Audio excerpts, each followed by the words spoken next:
Let's call the business meeting to order. Pledge allegiance to the flag of the United States of America and to the republic for which it stands, one nation, under God, indivisible, with liberty and justice for all.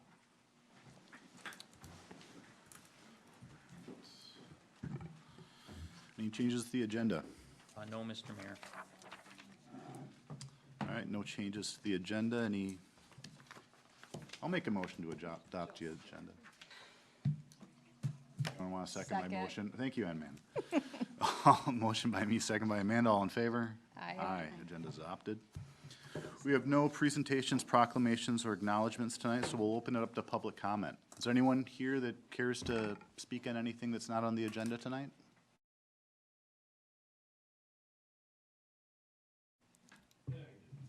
Come on up. You know the drill, right? You know, kind of hate to get up here, but Gene Mager, 41 West Willow Street.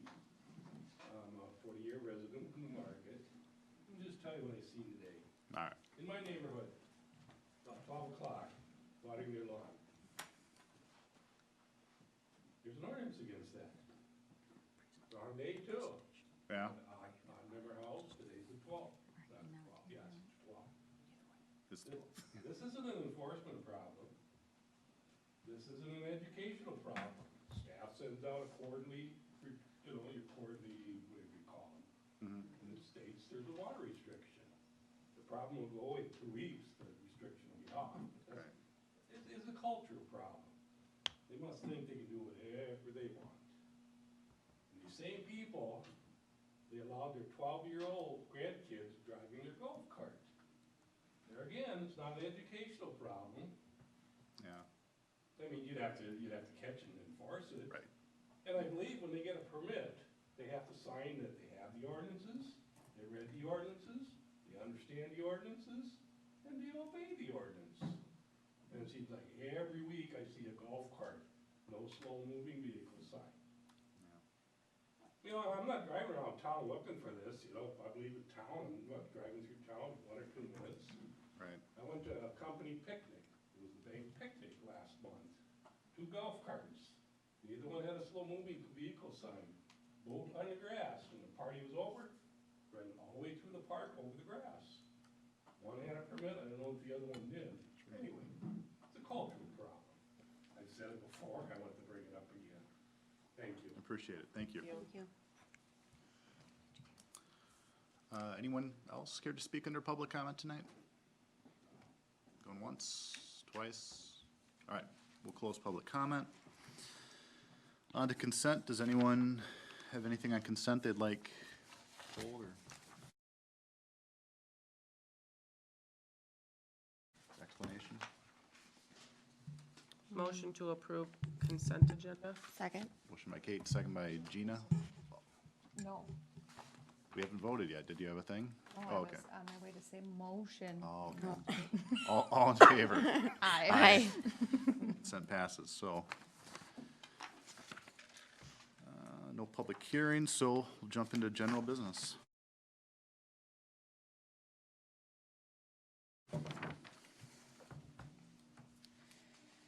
Who's taking it from here? I'll take it from here, Mr. Mayor. Got it. Renee will take team with color commentary as appropriate. So tonight, we're asking the council to respond to a request from the Wagner family for some relief related to the Victory Fields deferred assessments. So we've provided the memo. Council's been updated on this issue individually in the past. So I won't dwell on it very long, but I just wanted to provide a little bit of background for our viewers, so to speak.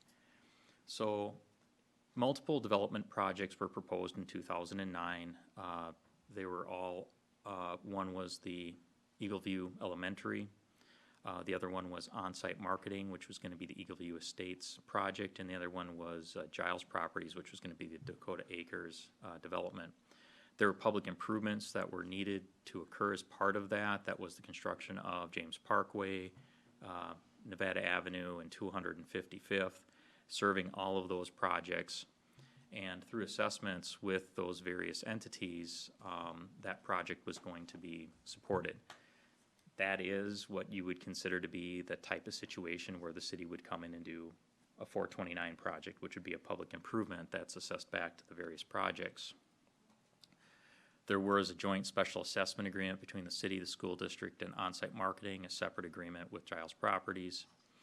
Victory's Fields, which was going to be the Eagle View Estates project, their final assessment for the work upon completion was a little under $690,000. And the interest rate based on the actual bond sale was going to be 5.42%. The assessments were levied as deferred assessments that would be paid through the development of the property, also not uncommon. Lump sum payments were expected to be paid as the phases of the development occurred. However, due to the recession, because this project really was coming online literally right before the bubble burst, the development was abandoned and the assessments, since there was no development, weren't paid. We'd bonded for the project to pay for all of those assessments, and by the time we reached 2011, we could not afford the debt service, or actually, we would not be able to afford the debt service by 2011. So we needed to restructure it. So in 2012, the debt was restructured, and the city has since had to levy general property taxes to pay the outstanding debt, because at the end of the day, these are GO bonds, so the taxpayer's on the hook to make sure that that debt is paid. And so the city has increased its tax levy between 2018 and 2024 to cover the deficit. Based on the terms of the 2007 Special Assessment Agreement, this was the second agreement, but it reflected the actual project amount and was based on the actual bond sale. The amount due for the property would be almost $1.1 million. The debt service that's been paid to date associated with the property is about $830,000. And the debt service for the property, so this does not take into account the 1.5% on top of it, but just straight in, what does the city have into it, would be $938,000 by the time the debt is retired in 2026. So the remaining debt service on it would be $109,000. We've had discussions with the representative of the Victory Fields property regarding the potential sale of the property. We do know that there is development interest in the property. The deferred assessments currently placed on the property are an obstacle to the sale and development of the property. This isn't just a current issue. Before Leander Wagner passed away, over the years there have been multiple developers since the recession that have looked at it, and every time the assessments come up, and they are viewed to be a barrier to the development of the property. The Wagner property, or the family, or the heirs to the estate, are basically indicating that in order for the property to develop, this needs to be resolved, and that the current assessments are such that it does provide a barrier to it. I think staff would also acknowledge that the market, the ratio, what worked at the time before the bubble burst isn't the same anymore. Costs have changed, values have changed, and we are getting consistent feedback from the development community. So one of the things that would be noted is that if the property develops, there's a benefit, right? Right now, the assessments against the property will legally expire under statute 30 years after they were levied. So in 2037, they go away. There's no legal ability or basis to pursue collection of those assessments at that time.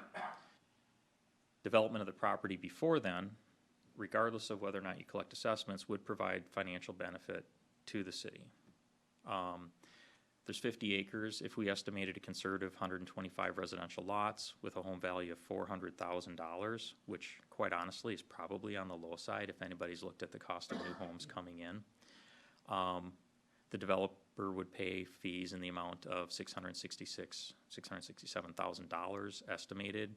Building permit fees that would come off of the entirety of the development, that wouldn't be at one time, it would be over a period of years, would be close to $650,000. And the annual property taxes that would be paid on those $400,000 homes upon full build-out, we would collect $250,000 a year in city property taxes off of that property. Now, it's a development, there'd be more streets to plow and all of that. But right now, we still have infrastructure out there that is serving nothing except for fields that we have to pay to maintain, repair, and replace. So for example, in the next couple of years, we're gonna have to come in and we're gonna have to do a mill and overlay on the roads out there. They're at that point, they're 20 years old. And that's where they're lining up, is probably in 2027. And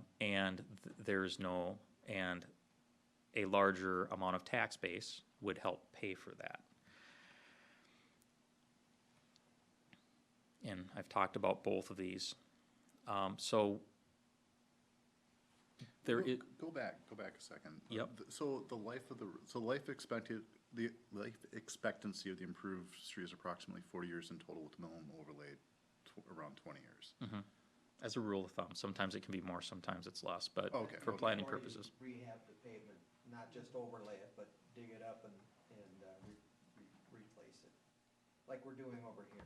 So I guess where I'm going is like, at what point are we having to start redoing the infrastructure? Or did you cover that and I missed it, or? So your sewer and water, those have much longer lifespans. Right. They could be 50 to 80 years. Yeah. But the road itself, normally you have about 40 years before you have to do significant rehab and 20 before you have to do a mill and overlay. And that, Probably figure 2 pavement cycles for every, 2 road cycles for every utility cycle. But that's generally speaking though. I mean, if there's no development around there, There's still traffic on it and there's still weather and age, which is. so it's probably splitting hairs a little bit on time. So, Okay. yeah, I mean, we're not gonna replace it automatically just because 20 years are out. It will Right, be I know, based on yeah. condition, but it will come. and based on the condition of it, we're getting there. Okay. All right, we can keep going. Okay. So tonight, the council's being asked to respond to the request from the Victory Fields ownership. What about the possibility of providing relief on the deferred assessments, and to what degree that might be, if the council's interested in doing that, and under what terms? So that's all we have for, Can I add that representatives of the family are both here in person, but the main spokesperson that the city has been in contact with is on Zoom. So Ken, I would ask that if you have anything that you would like to address the council, raise your hand. Well, yeah, I mean, if anyone has, there's representatives from the family here? Did you have anything that you'd wanna? Ken's the one that's been handling all of the. Okay, so we're just, Hand is up. oh, his hand's up, okay, Yeah. got it. Ken, I think you have been unmuted, and you can address the council if you have anything you'd like to add at this time. Great. Can you hear me? Yes. I guess I would just add that we want to be as constructive as possible. It'd be better if we were coming to you with some sort of a proposal, but the developers we've spoken with haven't even gotten so close as to have a proposal to share. And so there's nothing urgent from our side. This isn't something where, yes, within the last year, our father died, but that's not affecting our interest or our drive to have something happen immediately. But this has been hanging out here for a long time, and we just want to open up the lines of communication since we haven't spoken with you yet. Dad was sort of the main point of contact. I appreciate it, and I'm sure on behalf of the council and the city, we are all very sorry for your loss. Leander was the key member of our community for a long time. Thank you for your comments, Ken. Anything else to add? Okay. Rich? Didn't hear it mentioned, so I thought I'd point out that 255th is a major collector on our functional class system. And then Nevada, I believe, is minor. And so, this is kind of highlighting an issue the city will face going forward, is how do we fund those major collector roads that benefit? They don't really go through, they don't provide driveway access, but Right. I think it's probably relevant to this discussion. Okay. All right. Council, how do you want to start? Should we just start from like the philosophical perspective? Is this something we want to entertain doing? Kate says yes. I'd be open to entertaining the idea. I'm not quite certain what that would look like, but That's kind of where I'm at, because I was thinking like, oh, well, what kind of a proposal? But Ken answered my question before I asked it, being that there's not really one on the table quite yet, but that Yeah, I mean, I'm open Something. to entertaining it, but, I don't know. Well, I think just kind of on the heels of all those comments, I mean, we're all in agreement. Reality is we have a problem. We need to figure out a way to solve it. And we have willing partners here that want to work with us to get a problem solved. But I don't know that we would want to start negotiating against ourselves in terms of specifics for dollar amounts. But I think conceptually that's something that this is something that we're open to. I don't know that right here we can give you numbers or anything like that. I think we need a little bit more information. Well, so here's the challenge. The family is not the ultimate developer. They just know that they want to sell the property and they will determine any offers an appropriate dollar amount. The developer can't determine what they can afford to pay until they know their all-in costs. So they can't make an offer for the property until they know it. So we keep we have consistently over the years run into the chicken the egg issue, where the city has also in the past indicated we're open to a discussion, but it can't get to a point because the question is, well, how much are you gonna do? I don't know, it depends on how much I have to pay for the property, I can't decide how much I have to pay for the property, and we kinda have a circular discussion. I struggle to accept that. I mean, because if I'm a developer and I'm buying a property, I know I can do some assumptions and figure out where my gap is and what I actually need to fill that. And until we even have something like that, I don't know how we can have that discussion. We need to know exactly what the problem is, because we're not gonna say we're gonna forgive all of it. And it's hard to kind of figure out what percentage to drill down until we know what problem we're trying to solve. Well, I think the other piece of it is this has always been a bird in the hand versus two in the bush type of an issue, right? Every year that everybody's going, that's another Thomism, but for every year that this goes on, there's no development fees, there's no utility fees being collected by users, there's no connection fees, there's no trunk fees, and we're certainly not collecting any meaningful property taxes like we would off of a developed residential neighborhood. So in my mind, part of this is what's getting built.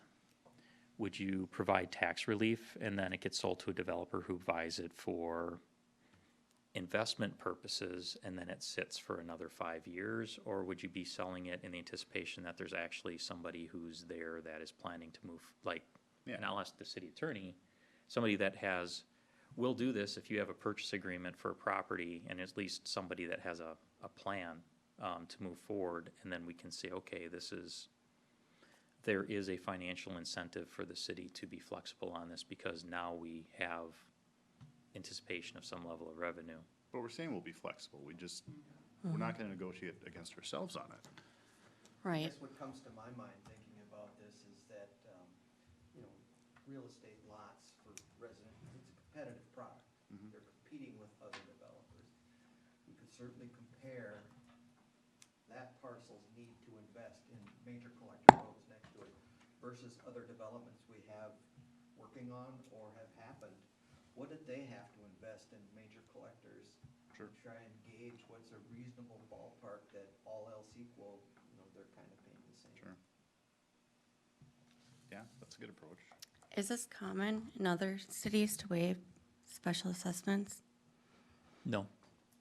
The situation here is not common, although it did happen, and I'm aware of similar-ish situations happening in other communities during the recession where basically projects failed.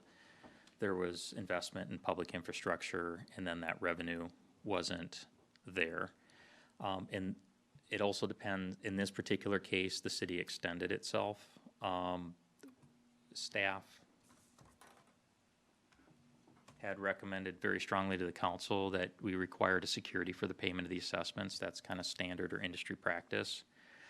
The developer, On-Site Marketing, who was going to be selling the land to the school, indicated that the cost for providing that security would make the project infeasible. The council at the time really, really wanted the elementary school. They wanted the development, and they believed that the risk was relatively low. And in fairness, we have to go into context. There was no hint of the bubble bursting. The market was white hot. In fairness, they did ask Rich, Andre, and myself, our experience of how we had ever, if we had ever even had to draw on letter of credits for payment of assessments, and we'd have to say no, it rarely happened. But also in fairness, for a number of years, the market had been so good that 429 projects were becoming not very common because private financing and whatnot was kind of what we're coming at. So the council at the time believed that the risk was very low. If there was an issue, the market would correct it. And the only way that that could happen is if the impossible happened and the entire real estate market collapsed. Well, guess what happened? So I want to play devil's advocate just for a minute and just kind of, I mean, I'm hearing the mayor say that you'd like to see the project. Any project is going to be a single-family residential development based on our comprehensive plan. I'm saying I want to see specific costs, so we know exactly how much we're being asked to forgive in assessments. That's what I understood. Yeah. Okay. I mean, until we, I don't know if, I mean, you talk to developers all the time. Have you had any communication with this developer? I've had a communication with probably a dozen developers Okay. since the time I've been here. But I've had an extraordinary amount of communication with the developer that is currently, has been most currently looking at the property. Have they, I mean, are they anywhere near giving us any idea what kind of gap they are looking for? I can't answer that question. Okay. Yeah, no, I just didn't know if you'd been asked that or if that's been, came up in discussion or not. The training I had related to how developments work is it really is a backwards approach. Yeah. They know what it costs to build and sell a house, and they work backwards to see how much is left over that they can pay for the land. Yeah. Right, and there's, a land cost that plays a part in this, and what, I don't know that, we don't know that detail either. So, or that's private information, so. Yeah, I just don't like to have that burden on taxpayers and not have a number. yeah, I feel we kind of, I mean, we've been taxing the taxpayers to pay this, the levy or the bond for years now. I feel like we kind of owe something to them, but at the same time, I mean, we do want to see projects go forward. We do want to see developments. It's just, I think that where we're at right now is just figuring out what the number is. Yep. I don't know that we're necessarily going to get there tonight. I think maybe we should think about what we need to get there to make a better informed decision. I'd suggest you give staff some time to meet and talk. I've got some thoughts, but I'm Okay. not ready to give them out here. No, and I'm not asking for them out here either, no. I think we continue this to a future meeting. I hate continuing things, but I think that's where we're But at. at least we can say we're willing to work to figure out some sort of a resolution. We just don't know the dollar amount until we do further discussion. And any further information the developers can provide is gonna be extremely helpful and useful. Are we, Rich, you're not talking close enough to the mic. So, anything we can hear you on. Oh, my apologies. and again, I hate continuing stuff, but but that's kind of where we're at altogether. Is there more you want us to tackle on this at the moment? I don't know if there is. What I'm hearing from the council is you need specific numbers, specifics to respond to, that while the council recognizes that some flexibility might be in the best interest of everybody, including the city, you really can't say it's X until you know what Y is. Is that fair? That's very fair. Okay. And as a thought, this doesn't seem all that different to me than when developers coming in and buying property and is looking for a subsidy. It seems Right. to me that the parties could come together with kind of what they feel like their needs are. For all intents and purposes, it is a subsidy. That's exactly what it is. Right. And It is. Yep. I think we all get that and are okay with it. Yeah, that's a good way of putting it. Ask Ken if there's anything more that you're hoping to get tonight after you kind of hearing what the council's thinking on you, Ken. Give me a second here, Ken. Sorry, thank you. Oh, you already, there we go. You're unmuted, Ken. Oh, great. No, I was just going to say, I think this is all fair. We were hopeful that the one developer might have come tonight. I think Renee, that was your thought that he might be there, but he's not. You know, I think it's a unique situation too, the way the school and just the shape of Newmarket was made. The result was a lot of infrastructure going in to extend out to Texas Avenue. And then it all got put onto one piece of property, which is kind of affecting it there too. But I think if we can work with city and at least encourage a developer to put some numbers on paper that they're willing to bring here to you, I can understand why you need to see that. I appreciate that understanding, and yeah, I think we're all on the same page. Okay, well, I mean, there's no real resolution or anything. Do we need to make a formal motion to continue, or just say we continue it? No, we have direction from council on this item, and if there's further information, and when there's further information that reflects what you're asking for, it'll come back. Okay, sounds good. Next issue, Kate wants more permits. I want more permits. I am Presentation of any sort, or? gonna make a motion to approve Resolution 2460 and Resolution 2461. I'll second them. Motion by Amanda, second by myself, all in favor? Aye. Aye. All right. Kate has to abstain. Oh, And for the record, you need to abstain the reason for the abstention. Abstain because I'm the owner of Firehouse Grill. That was kind of badass the way you just said that. I'm the owner. Do you bleep that out?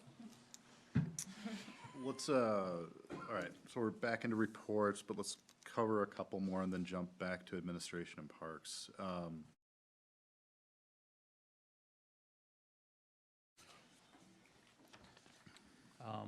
The discussion on the licensing and zoning changes for cannabis, I think we don't have quite enough time for that, so I would suggest moving on to other items, Mr. Mayor. Sure. Under Public Works, Corey did not have anything beyond his report that he wanted to provide. Chief? No report? Engineering? I'm sorry, I have no report. Dang it. All right. Community development? I have no report. Okay. CCEC, We meet next week. okay. I know I skipped parks, I'll circle back to it. Well, I'll just, is there anything from parks in addition? So Jake has a presentation, is gonna be seeking feedback from the council. Jake? Right here. Oh, there he is. Is 10 minutes gonna be enough? Yeah, I think so. All right. Yep. You have 5. Yep. Yeah, we do have to fit some time in for questions. Get it ready, or you good? It's up. I think. Okay. Okay. So at the July 25th council meeting, the city council instructed the Parks Commission to discuss the city's reservation policy. Discussion was prompted by a resident request to use the Wagner Park ball fields for a private wedding. So currently, individuals may rent the Wagner Park shelter for private events, but the ball fields may only be rented by organizations based on a tiered system. Additionally, this is kind of a separate topic now, but ball field reservations for anything other than practices are not allowed on the weekends due to limited parking for their shelter rentals and the baseball. Newmarket Baseball Association has been petitioning the Parks Commission to amend the current policy now for a while to allow for select ball field reservations on Saturdays in June and July. The Parks Commission and staff's response has been that we wouldn't be opposed so long as they rent the shelter as well. So that eliminates the conflict with parking. The basis rationale for the city's current policy is that ball fields are for public use, typically associated with an athletic event. Examples of this include the ongoing utilization of the fields for baseball and softball through NMBA and community events, which also utilize the fields for youth recreational events. Staff believes that allowing for private reservations may negatively affect availability of the facilities for their intended use, and the rationale was recently affirmed by the Parks Commission and the City Council when the updated rental form was approved by the City Council on April 11th. City staff have received and are likely to continue to receive requests for use of the ball fields for private events such as weddings and birthday graduation parties. likely due to the rising costs associated with renting traditional venues. Likewise, staff are likely to continue to receive requests from the Newmarket Baseball Association for use of the ball fields for weekend rentals. Staff recommend that there be no one-time exceptions made, and instead any changes shall be incorporated into an amended city policy moving forward.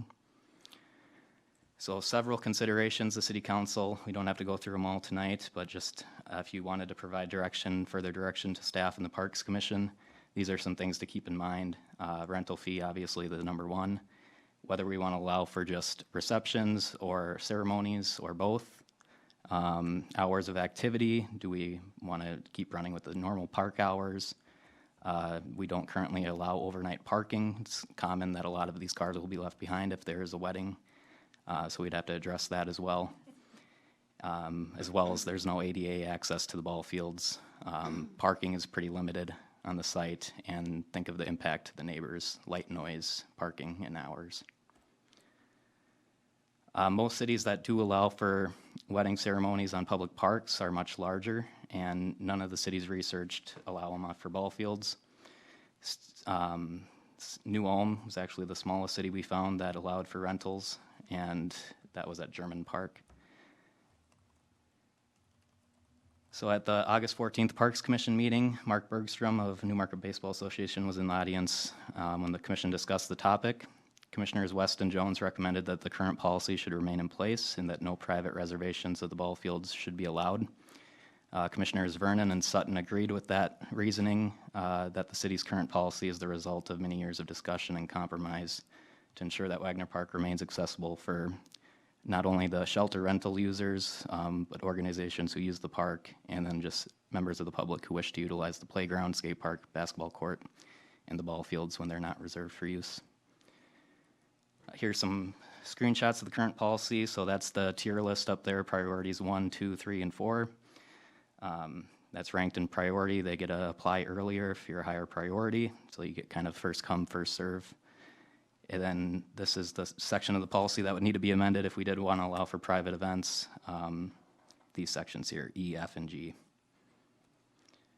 So the city council is being asked to provide direction to staff on the following. First of all, does the city council wish to allow for private reservations of the Wagner Park ball fields? And if so, does the city council wish to allow these private reservations on the weekends only during normal park hours? And is there any additional restrictions you would wish to discuss? All right. Council, what do you guys think? Slippery slope. Slippery slope. I don't think it's slippery. I think we open it up and allow our residents the opportunity to rent the ball fields along with Wagner Park. It's extra income for the city. And really, I don't, on a Friday or Saturday night, I don't see a lot of people out at Wagner Park unless there's already somebody who's reserved it, which, you know, just, I think it should be allowed. Okay. Would we require a deposit, like in case there's damage or Absolutely. damage or? Yep. Amanda, you have any? I'm open to allow private reservations. Oh, yeah. I just worry that it might get, I mean, what if it's per week or, I mean, if it, are you guys really getting a lot of requests? Like, we just- This is, I would say this is probably the first one we've had since I've been here. Mike, who's been on the Parks Commission now for 20 plus years, I think he's had to deny some of these in the past. I don't know for weddings, but private parties. I think it's hard to tell because it hasn't been allowed. So Right. it's generally come up as one-offs where people don't know or they are willing to ask us to change the rules. So it hasn't been, I mean, it's come up. Staff believes that if we open it up, that that we will see a dramatic increase in the requests. To what degree, we don't know, because not everybody wants to do it do their stuff in that environment. But the reality is that the cost of venues has gone up so much, and the availability of venues is decreasing, that this would become an incredibly cost-effective option for people who are looking to do something more low-key. So we think it would become popular. Yeah, we couldn't limit it to Yeah. just residents. I think it would be open to just anyone. Yeah, but we can limit it to residents, and then someone that will be a big influence in our city will come, and it'll just make perfect sense that we amend the policy. I mean, that's kind of what we're doing, and that's okay. I think there's a certain charm to having a longtime resident of our Right. community. It's really important to them to get married on a ball field in town. I mean, how Elko New Market is that? That's beautiful, I love that. But there are, I mean, my concerns are only the logistical concerns. I mean, are we tying up a ballpark where others might use it and it's a public thing? I mean, are we, how are we really handling the parking venue? How are we handling the sounds or the noise to the neighborhoods? I'm open to doing it. I think we need to make sure we're addressing all these things in a fair way to do it. That'd be my position. So as I understand it, the Parks Commission was generally like, no. So they didn't get into vetting all of the logistical aspects, as the mayor eloquently put it, of allowing it. So I think the highest level is, does the council want to try and allow it? Because if you do, then we really need to dig into and have the Parks Commission deal into all of the aspects that would go into that. Here's my position, and I certainly don't have to be right on this, but I think we have to do some sort of cost-benefit analysis of it. I mean, is this gonna be something that we're gonna be spending a ton of time on, staff is gonna be spending a ton of time on, and at the end of the day, what are we really doing? Are we doing something for one person? Is this a greater community thing? So, I mean, I think we do need to do some sort of analysis of this, which I know takes time and isn't gonna help anything immediate, but I don't think we can do a one-off for one individual. I'm certainly open to changing the policy. I just think we really have to do due diligence, and until we do that, it's really hard to render any decision as to whether it's something we're gonna wanna do or not. That's my 2 cents. Anyone else? No, I agree. I mean, if it would bring a lot of revenue into the city and we knew that, I mean, maybe that would be different, but. Amanda, Kate? I think that we have them go through and make up a new allowance for private parties on Friday and Saturday nights. Obviously, it would have to be done at 10 o'clock when the park closes, and you put a $2,000 or $3,000 rental fee on there. Yeah. So what, go ahead, Amanda. Well, I say, I'm on board with like what Kate's saying and, bringing it back to the Parks Commission. I mean, I think it's worth giving it a shot. If it doesn't work, then okay, it didn't work, and we'll come back to the table, and Parks can be like, told you so. I love the idea of creating non-tax revenue for the city, and this could be a great way to do it without putting too many people out. The noise thing is the thing that really sticks out at me, and yeah, if they're done at 10, then maybe that solves the problem, but I mean, I just go back to all the meetings where it was like skate park issues, where people were ready to fight each other over skateboard equipment. It was, I don't know, I just think we need to be cognizant of that as well. Yeah, I mean, it's a party, so Right. you've gotta expect Gonna it be a to be little a louder. party. Right. When we're talking Wagner Park ball fields, that's just the 2 fields at Wagner Park, or are we talking across the street, Rowena Ponds as well? Okay, that's what I thought. So I think the financial part's the easiest part. The part is, you would say, would be the soft elements that you can't predict. How much demand is it gonna put on staff to deal with brides' moms? With that, I just know from past experience, when What are we've you had saying? receptions down there, it's really time consuming. Yeah. The expectations of the customer, I'm paying $2,000 to $3,000 to rent your venue, well, what are you gonna do for me? Those are things, quite honestly, we can't really, we can speculate, but really can't predict until we actually do it. But I do think we would need to have, there would be some time to kind of work out, how do we think the logistics will work? What would be a fair fee? Do we have to put rules in place to protect the ball field? What do we need to require for deposits? What are the basic parameters we would put on their use of the space? But what I'm hearing from council is that you want to pursue it regardless of the recommendation, so to speak. You disagree with the Parks Commission, and you want us to go and develop that along with a cost analysis. Is there no way we can just make an exception for this one We can. person or we event want and to? just, We could, but that could be a Make it that slippery easy? slope. Sets a precedent. Yep, Yeah. sets a precedent, so you did it for them, why not for me? I mean, if, I also want to point out, I don't know that we're disagreeing necessarily with the Parks Commission. I just think they're looking at it from a different lens than us on it. I mean, they're kind of I don't know, their job is to kind of make a recommendation on to us, but I don't know that they're necessarily opposed to it. I don't know. Do you guys interpret it differently? Like Tom said, at the meeting, we didn't really get into the details of Okay. everything. It was just kind of a high-level discussion of if it should be allowed or not. I'm just really, I don't know, conscious about trying to undercut another committee that we've appointed, but, all right. Anything more? Are you good? with Nope, what you got? we'll take that back to the Parks Commission and work on everything we discussed here tonight. Okay. Scale. Scale is tomorrow. The meeting host, I think, is Shakopee Schools. Is that right? Yes, Yeah, okay. and I think it's gonna actually be all of the superintendents talking about, What the panel to is, school, or yeah. something. Yeah, okay. And then, but I will point out on the scale exec last week, you know, we had previously had the discussion about the survey that was sent out to us. I was online, Tom was in the meeting, he did a fantastic job of kind of articulating the way we, what we were trying to say. And, yeah, so good job, thank you for that. And the comments seemed well received. Okay, I was gonna ask that. Yeah. Actually, there was, after we initiated that topic, there was a lot of people echoed those thoughts. And it was received the way it was intended, that, hey, just for next year, maybe we should improve the process a little bit, as to how it goes, how they go about it, and it was well received. Yeah. Good to know. Anything for service delivery?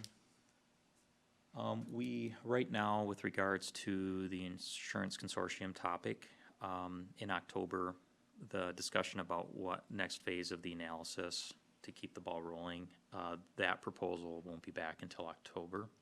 And I may have more to report at that time. Related to scale, but not specifically on the agenda, is the discussions related to the RTF and what the future of the RTF is gonna be, is we are kind of closing down the analysis to get the various members the information they would need to have to frame their internal discussions, and we're closing in on that. So I'm guessing before the end of the year, we'll be having staff levels between myself and the public safety chiefs, and then at some point we'll be coming back to the council to get some direction about our opinion on where the scale facility is going and our participation in that. Okay. Is there anything for I-35? I thought I saw an email. Well, if no one has a specific report, we'll just refer to that. Administration. I don't have anything specific for myself unless there's any questions. Otherwise, Brandon has a presentation and will be seeking feedback from the council on cannabis ordinances and regulations. Okay. We finished parks, right? Yeah.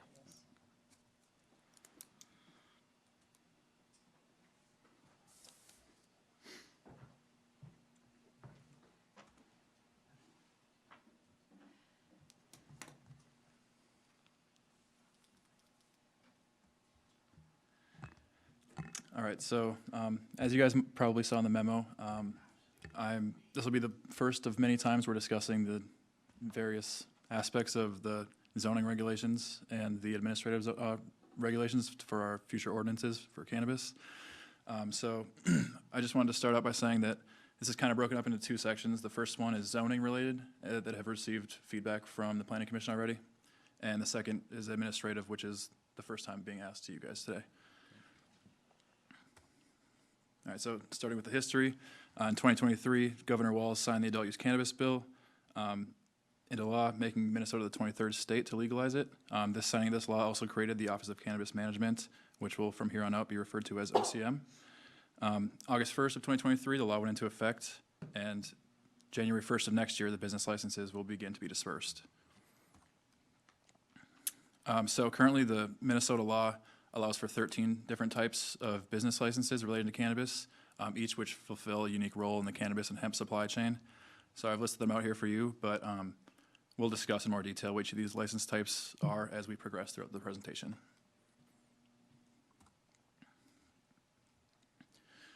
Here I just wanted to give a short explanation of the difference between hemp and marijuana for context, as some of the license types are specific to hemp. So Hemp plants and marijuana plants are both the same species. Legally, hemp is defined as cannabis plant that contains 0.3% or less THC, while marijuana is 0.3 or more. And CBD can be derived from both hemp and marijuana plants. All right, so now I'll start giving the brief description of each of the license types, beginning with microbusinesses. So a microbusiness may cultivate cannabis and manufacture cannabis and hemp products and package these products for sale to customers or another licensed cannabis business. These microbusinesses may only operate a single retail location, and it does include indoor cultivation of plants up to 5,000 square feet indoors or up to a half an acre outdoors, and one retail license that may be used on the same site as the grow operation. Mezzo business may cultivate and manufacture the cannabis and hemp and products such as and package products for sale to customers and other licensed cannabis businesses. These mezzo businesses may operate up to 3 retail locations, and it includes cultivation of plants up to 15,000 square feet and up to 3 retail locations that may not be allowed on the same site as cultivation. A cultivator is just what it sounds like. It cultivates cannabis and packages the cannabis for sale to another licensed cannabis business. This includes indoor cultivation of up to 30,000 square feet and up to 2 acres of outdoor cultivation. Manufacturer may manufacture the cannabis and hemp products and package these products for sale to a licensed cannabis retailer. And the retailer may sell immature cannabis plants and seedlings, cannabis products, hemp products, and other products authorized by law to customers and patients. A wholesaler may produce and or sell immature cannabis plants and seedlings, cannabis products, and hemp products from another licensed cannabis business. Wholesalers may also import hemp-derived consumer products and lower potency hemp edibles. A transporter may transport immature cannabis plants and seedlings, cannabis products, and hemp products to licensed cannabis businesses. A testing facility may obtain and test immature cannabis plants, seedlings, cannabis products, and hemp products from licensed cannabis businesses. And an event organizer may organize a temporary cannabis event lasting no more than 4 days. Delivery service may purchase cannabis products, and hemp products from retailers or cannabis businesses with a retail endorsement for transport and delivery to customers. And then the medical cannabis combination business, they may cultivate the cannabis and manufacture it and package the products for sale to customers, patients, and or other licensed cannabis businesses. These combo businesses may operate up to 1 retail location in each congressional district. And then into the hemp stuff, so lower potency hemp edible manufacturers may manufacture and package this lower potency hemp edible for consumer sale and sell the hemp concentrate and lower potency hemp edibles to other cannabis and hemp businesses. And then finally, the lower potency hemp edible retailers may sell lower potency hemp edibles to customers. So now that we've looked at the different types of licenses, I wanted to transition into getting council feedback from the Planning Commission recommendations.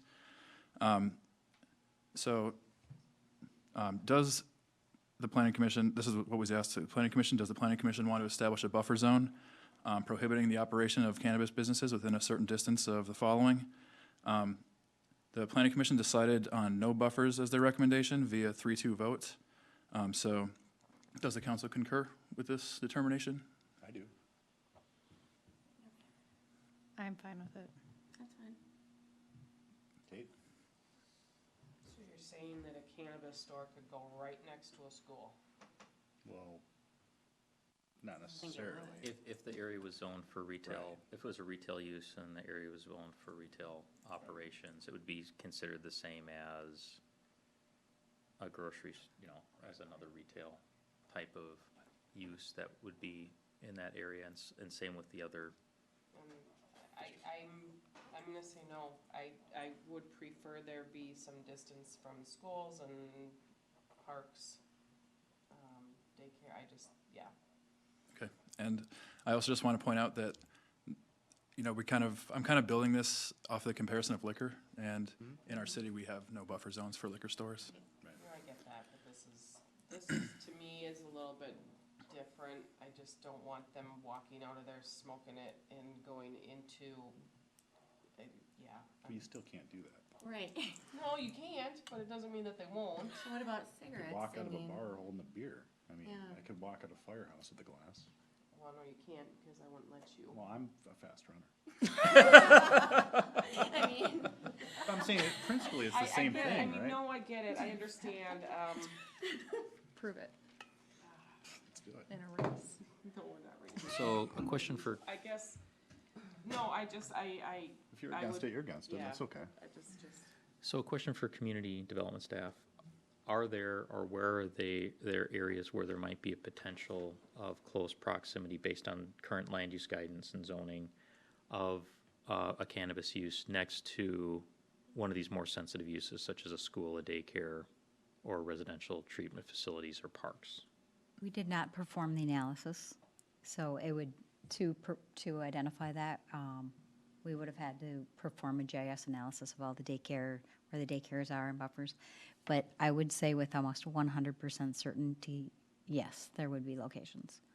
There would be locations next to one of Yeah, not the, Well, if you not think the about, school, like, the but school, but like. more in the downtown New Market area. Daycares or and the churches and downtown parks. Elko area. You have like a strip mall that may have a daycare or a treatment facility within that and a retailer there as well. Well, we have leased retail space directly across the street from a church Right. right now. So Yeah. bars and liquor stores surrounding it, I mean. Yeah, exactly. We can't buffer from a church, though, so, Is- to be fair. Does anyone change their opinion? No. All right, we can keep moving forward. All right.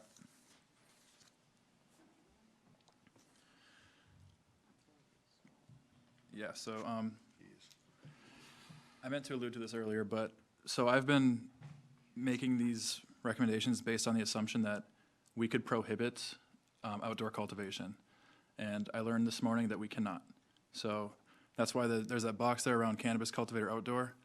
So in this table here, it shows as not being proposed anywhere, but we're gonna have to take that back to the planning commission and get a recommendation for that now with the new information we've received. But everything else that we're asking here still stands. So, These are basically the places to which the planning commission was on board with, or? is Yes. that- Does anyone have any disagreements? I don't. Yeah, and the P obviously stands for, it would just simply be permitted in Right. those areas, and the CUP would require a Conditional conditional use. use permit through planning commission, city council. Alright. And it was staff's recommendation that originally, before Brandon's discovery this morning, that outdoor grow facilities would maybe be more appropriate in the rural areas and not in the municipal city limits. Yeah, I think we can keep moving forward. cool. All right, so now we're gonna switch over to the next set of questions. Yeah, let's get right into it. All right, so first question, we're requesting direction from you is, do you want to limit the hours of operation for cannabis businesses? The state statute prohibits the sale of cannabis between 2 a.m. and 8 a.m. Monday through Saturday and 2 to 10 on Sunday. I spoke with Chief Bell about it, and he recommended matching the hours of operation to liquor stores. And in the state of Minnesota, liquor stores are available to be open from 8 to 10 Monday through Saturday and 10 to 6 on Sundays. But the only difference is with cannabis is that local jurisdictions can't force a cannabis business to close earlier than 9 p.m. So we would recommend matching liquor, except on Sundays. Any disagreements? So strange. Yep. No. We're good. All right, do you want to limit the number of retail registrations? As you know, we have to have at least one for every 12,000 people, or 12,500 people. You can choose to limit anything between one or whatever. I'm gonna stay out of this one, because y'all are gonna have to deal with this after I'm not, so. I'm gonna say you stay at one. I mean, if we have to allow it, then you keep it at one. Is it one in the city or is it just one? One per 12,500 people. One in the city, anywhere. If the city wants one, at some point, it's one and the city. Okay, so but, So a municipal license is completely separate. okay, got it. That's what I was Yeah. trying to say. Okay.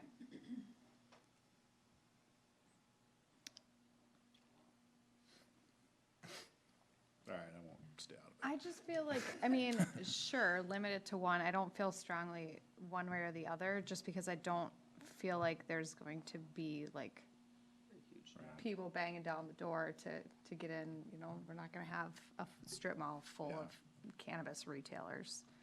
Gina? No, I, I mean, I think people might be banging down the door. I don't know. We'll see, I guess. I mean, do you want to limit it, or do you want it open? Or if you want to I'm limit it, not is there a number? strong either way on it. I mean, I think limiting it is fine. It's reasonable. I'd be opposed to limiting, but again, I mean, yeah, that, I mean, I'll step away if you guys are. how would we, what if we get a few applicants at the same time, or, I mean, how does that work? How do you Right. pick? How are you gonna can be here. choose? The Yeah. state does. The state does. So if we, once we tell the state that we have a limit on it, they would only register one. So we're not put in the position That would be first come, first picking, serve. of picking, yeah. The state would issue the license for our jurisdiction through the state. I guess. Okay, I'll say this. I don't like the idea that we can open bars, but we can't open, or we could open more liquor stores, but we're gonna be restricted to this. Right. I mean, it should be exactly the same in my opinion. Now it should. I agree with your logic. Yeah, So I'm that good with makes that. sense. All right. You could have just said that to begin with. I'm not good at shutting up. So what I'm hearing is free market. Free market. Okay, perfect. But, okay, back up, because I No, don't too want late. 10 of It's too them in late. here. I don't want 10 coming, knocking on the door and having 10 of these But shouldn't cannabis be- stores. Free But shouldn't the will market settle drive it. that? Yeah, figure it out. I mean, why aren't there like 30 bars in town? Because the market doesn't support it. So I mean, Well, why but would you it be really any want different? somebody to invest in a place and start their business and then completely lose it? No, I just don't think it needs to be specific to an industry. I mean, that could happen with any business. I feel like I know, what I'm I know, trying to I avoid is know. like pointing a finger at marijuana and say, no, you're bad, even though it's legal. No, Like, we I should get just- it. No, So I want to treat it the same, that's all. No, you're. And it's That's driving you fine. nuts, Kate, I'm sorry. no, it's all right. That's fine, go on. All right. Okay, so, sorry I don't have any information for comparison from nearby cities because we're still pretty ahead of the curve on this.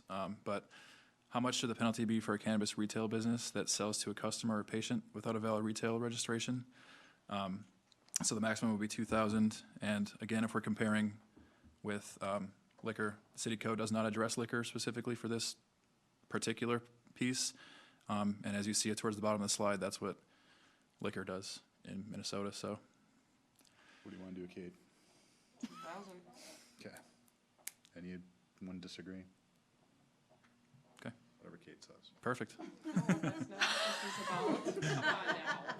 If it was whatever I say, I would say don't.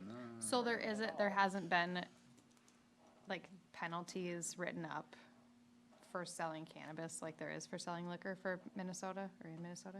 There's no crime, it's not on the books yet, so we don't have a crime yet. They'll have- What do other states do? Do you know? Is the maximum 2,000? So the state does set a maximum, That's pretty much it. Maximum is 2,000. yeah. It leaves But it up that's to the civil, cities. there would be criminal potentially as well, and that's not been established yet because they can't legally sell it yet, so. So again, the penalty, it's intended to be punitive. This isn't a fee for processing a license, this is intended to be a penalty, so what's the appropriate punitiveness of $2,000 for them for this type of a violation? That's kind of a lot. I don't know. I would say go in the middle. Let's do 1,000. Like 1,000 per, no matter how many? Or do we want, like, I like this, like, kind of steps, like, Yeah, that's a good idea.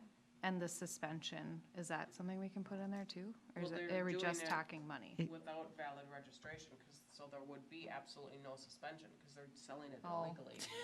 Duh. So, Well, it could be barmen or something, or an inability to apply later. right, That could be something. But again, No, whatever you guys licensing want. isn't- we don't control I the mean, yeah, Right. but they're gonna continue doing it if they're gonna keep doing it regardless. I'm saying if I max at 2,000.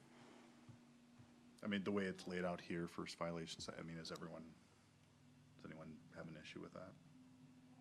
I don't. Still has that max of 2,000, and I think we're good with The what's up. third and beyond, 2,000. So what I'm hearing is take the numbers for liquor, except obviously the licensing suspension doesn't Right. matter, so, okay. All right, so how much should be charged to applicants for a registration fee? For all the different licenses, there's a huge range. So it cannot exceed $500 or half of the amount of an initial state license fee, whichever is less. Like I said, there's a big range, so it goes from $0 for microbusiness to like $20,000 for a cultivator. So each of these has a unique fee schedule, and it's outlined in the statute. If we compare it to liquor, the fee is set based on Minnesota statute as well, which is $310 for cities with our population. Staff, along with the city attorney, would recommend starting at $500 or half the amount of an initial license fee, whichever is less, and just seeing how it goes and adjusting in the future if it's needed. I'm good with that recommendation. Okay, so explain to me real quick, registration fee, is this their license that they're gonna get through the city, or is this? So they don't get a license from us, but they have to register that they're here, and it's So, but our fee is $2,200 a year. Where's the where's that 310 come from for liquor, just out of curiosity? I'm confused too. I'm very confused on that dollar amount. So the state doesn't, My state is like $965 through the state of Minnesota to have my liquor license through them, and then I pay another additional $2,200 to the city. So if they're only gonna have to pay $500, I think that's a crap. you need to talk to your legislator. I 'cause will these have been definitely have a statutorily discussion, because I don't set. think that's fair at all. Interesting. Just saying. Sorry, I went off on a soapbox there, but So can we interpret that you're gonna have to do the maximum of 500 to get my vote. Fine with me. Good with that. Okay. I mean, yeah. We set our fees based on what it takes to cover costs, right? We're not trying to make money off of it, so if that's what it costs to process this, then let's do it. we think that's the right starting point, and like with other fees, after we have history, we can adjust accordingly. Yep. All right, awesome. Okay, so stop me if you have any questions on this one. It's kind of seems confusing a little bit, but do you want to treat location changes as a new registration, or alternatively treat a location change as allowable, which would still be subject to the compliance of the rest of the registration process with the OCM? So the OCM must approve a business relocating, and staff recommends treating a location change as allowable, subject to compliance with the rest of the registration process. This is because when the OCM would get the request for a relocation, they would reach out to city staff, so we could still do the exact same thing we would do if a new business license was coming into town, do our evaluation on zoning and all that kind of stuff. We would still need to do that. Their change in location, functionally, it's no different than a new business coming into a location as it is evaluating them moving to a different location. So how is this, how does it work with alcohol? So if I'm doing a different location, Yeah.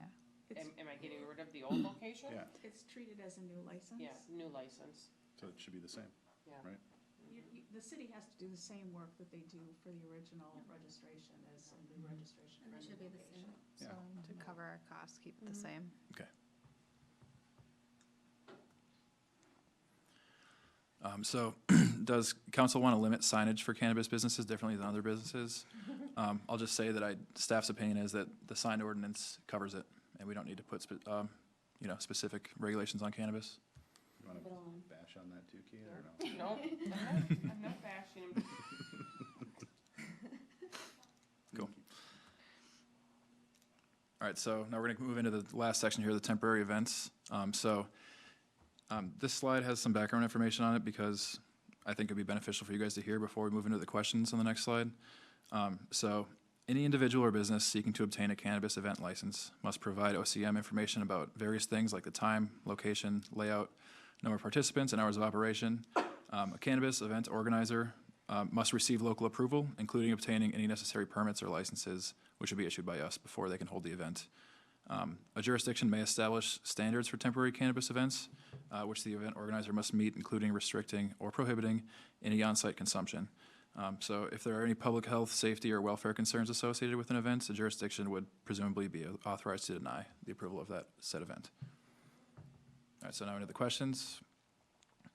So number one, should we restrict cannabis events to be held at a specific place or places, and if so, where? And this is completely optional and does not need to be put into our ordinance. I'm just gonna sound like a broken record, and whatever we do for alcohol is what we should be doing here. Yeah, that makes sense. So. The attorney, and Linda, correct me if I'm wrong, but with alcohol, we do provide for temporary expansion of premise permits where it's on their own property. But Kate, for example, can't serve someplace else unless she's doing it with like a catering license or something like that.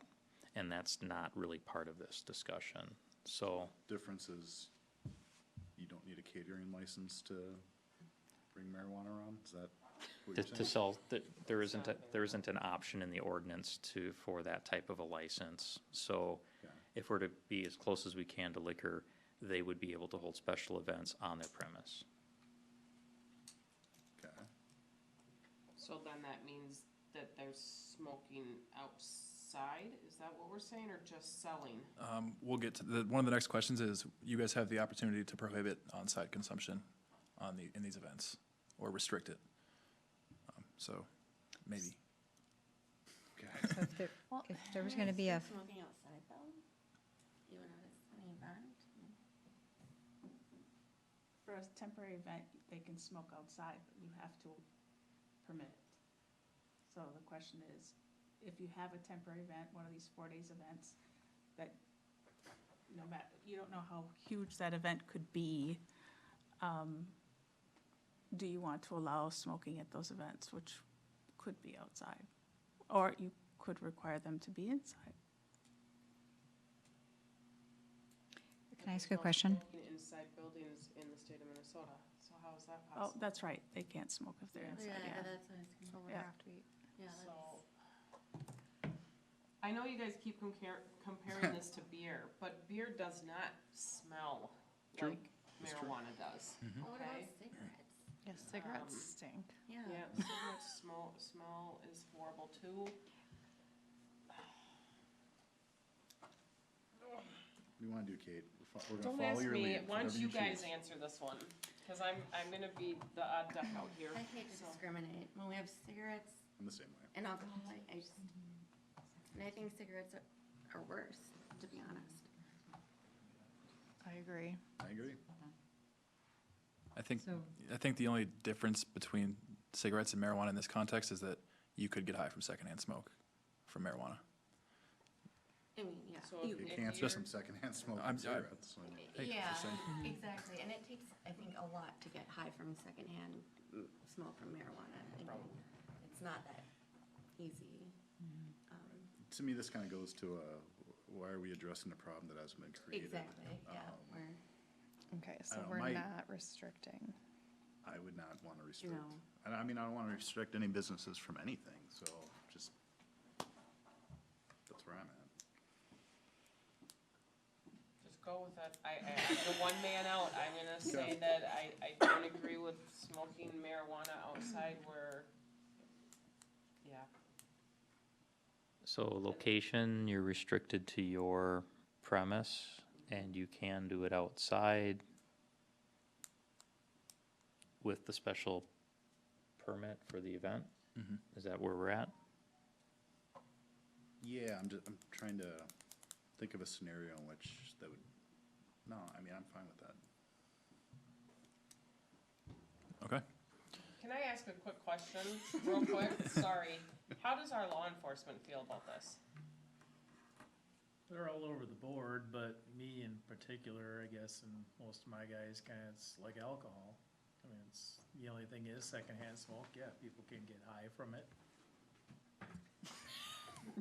Secondhand smoke, people can get high from it, unlike alcohol, obviously, but, I mean, it's around there now. People are driving around, they're smoking it right now, and it's not an issue, so. I think you treat it like a beer garden, basically, and it'll be fine. I don't see really any different or any real big concerns, I guess. You gotta restrict people who aren't of age from being around it where they could get secondhand smoke. That could be a concern. Is there some way that can be in here? I mean, God forbid somebody bring their infant in a stroller into a place and is smoking weed with them there, is there some way that that can be a restriction, or are we not allowed to do that? I think, Andrea, correct me if I'm wrong, but you have to be 21 to enter a Enter, cannabis event. yes.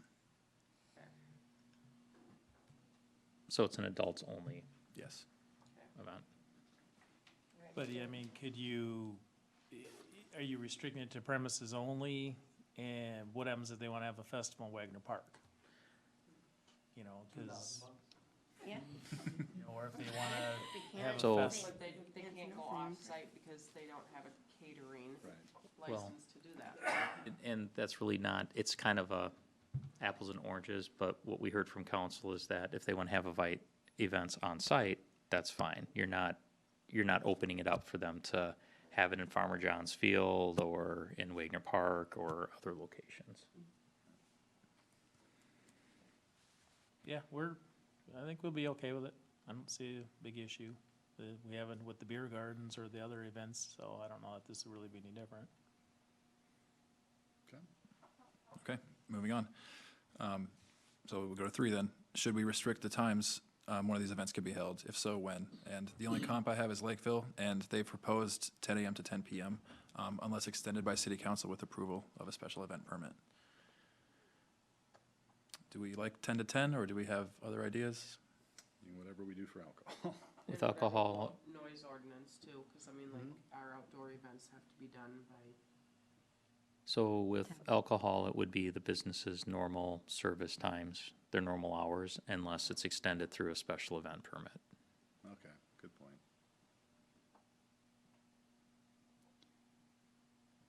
Council? Linda, for special events, such as Kate's event in her parking lot, that has to wrap up by 10 outside, right? No. It's not, No. okay. With music? Okay. No, I was under the direction that if council approves it, they can extend the noise from a special, from a not next to. outdoor event and concert. It can be extended by council. Typically, the council hasn't extended beyond 10 PM. Right. Yes, we have. For most events, we haven't. You two should fight. No, Are on a no, roll well, today. I mean, there has been, There has been. yes, yearly. And there's gonna be one coming up that was requested next council meeting. Amanda, what do you think? You make the call. I don't think we need to restrict it outside of business hours. I'm on board. Yep, that's fine.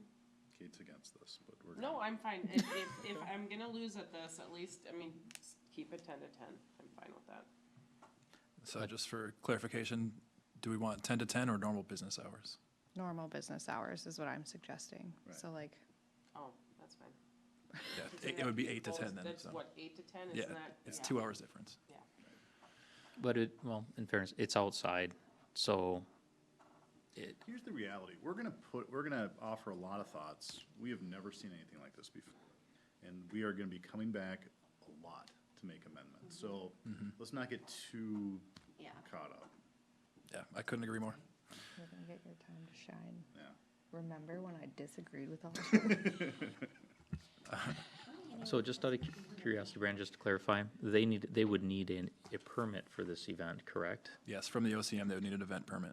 Oh, not from us. And then the OCM would reach out to us. Okay. So Would it- then let me So ask much another red question. Are we going to require a permit that they have to pay $200 for to do an outdoor permit? Like, Well, if they check the boxes for an outdoor concert and event permit, that has nothing to do with them. That has nothing to do with, still have to pull that regardless. they'll still have to do one for the city as well? If what Okay. they're doing checks the boxes, but that generally is amplified sound. What are some of the other criteria, Linda, that would trigger it? The amount of people, amount of people, if it's not a private party, I mean, there's criteria on who's invited. Okay, but you would treat it the same as anyone else, even though the OCM is gonna give them their permit? That's You guys for- are still going to do a We would permit be here. just treating it as an outdoor concert and event permit. It wouldn't matter whether it's a pancake breakfast, an outside religious service or a rock concert. I was thinking the same thing. But I think Yeah, the I mayor, understand. the council in the past has taken this approach. I think the mayor's right, that this is one of those things where until we kick the tires on it, you just don't know. I do have a concern because not all sites are created equal. There are potential premise locations that are close to residential areas, and 10 o'clock in the morning there might be different from some place that's buffered by distant, or 8 o'clock in the morning than other places which are farther from residential. Is there a way for us to differentiate that, or is it, Yes, you can establish your own conditions for this permit, so you could mirror the outdoor concert and events permit and have also some separate conditions for a temporary cannabis permit. because with the outdoor concert and event permit, basically it has to go to council, so there's an opportunity to customize to the specifics of every event. Would we have that, would we approach it the same way, Andrea, or would we need to have some preset conditions? The next question asks that. Okay. Yes, do you want it to come to council? Yes, Cool. I got your back, Kate. thank you. Yeah, So that cool, makes that was the last sense. question was that. So I think staff would recommend to treat it similarly and bring it here in a form of resolution. An ordinance. Ordinance. Is it? It's an ordinance. Linda, is that? Resolutions. Oh, I thought Oh, you for the meant permit? Yeah. Just the exact same as a, Yes, outdoor concert event, okay. I thought you meant the, the whole oh, ordinance. no, Yeah. sorry. No, They would have to do the temporary, Okay, are we, that thing. are you, I'm good with that. That was that was my last question. okay. If there's any additional questions or comments, let me know, but that was it. So, I think that covers all reports. Did I miss anything? Yes. All right, we're on to discussion by council. Anyone have anything? I think that's what we just agreed to. Any motions to, Oh.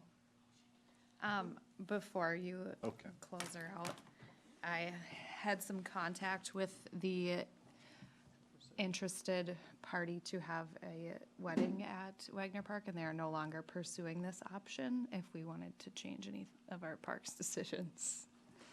Literally just came in as we were saying we Tran, would. like, No, I mean, 'cause we're talking about just a general Okay. ordinance. I don't know. I don't wanna think we're all like having this discussion for one person. I mean, we gotta make it for the broader group, right? What does staff want? Sounds like a lot I of mean, work. No, I think it would Staff be works for interesting to us. be able to see what we could come up with. I mean, I'm not saying you're gonna have a wedding there every weekend, but, you know, the extra $2,000 or $3,000 a month, that might be kind of nice. I mean, I don't know. pay for the Halloween party or something, with it, you know? I think that we will continue to have these requests coming in regardless, Yeah. so. I don't know if I love, I don't know if I love it, because I can see people from all over coming here to have their weddings because it's cheaper, available. Like I said, I think it's a slippery slope, but I agree you with guys you. wanna go with it, and I think there's potential for more damage that I don't know if the revenue would be worth it, but. Well, that goes back to like what we were saying. I mean, we need to really see a cost-benefit analysis and see if this is worth the time to be doing. I don't think so. Okay. I mean, I think, I wish I could keep it to families who've been here forever and live here, but I know. if we could do that, yes, but we con- can't. condition of your Right, event you- permit you is that have you to- must have been a resident for. Right, I mean, because like Joe, I think it's cool that, you know, you've lived here, you wanna, be married here, but, I don't know if I wanna open it up to the world. I mean, I know that sounds dramatic, but people will use it for their weddings. All right, so are we gonna adjourn, or what are we doing? What do you guys wanna do? I'm Motion to adjourn. Okay, motion by Gina, Second. second by Amanda, all in favor. I Aye. Aye. Meeting is adjourned, thank you all.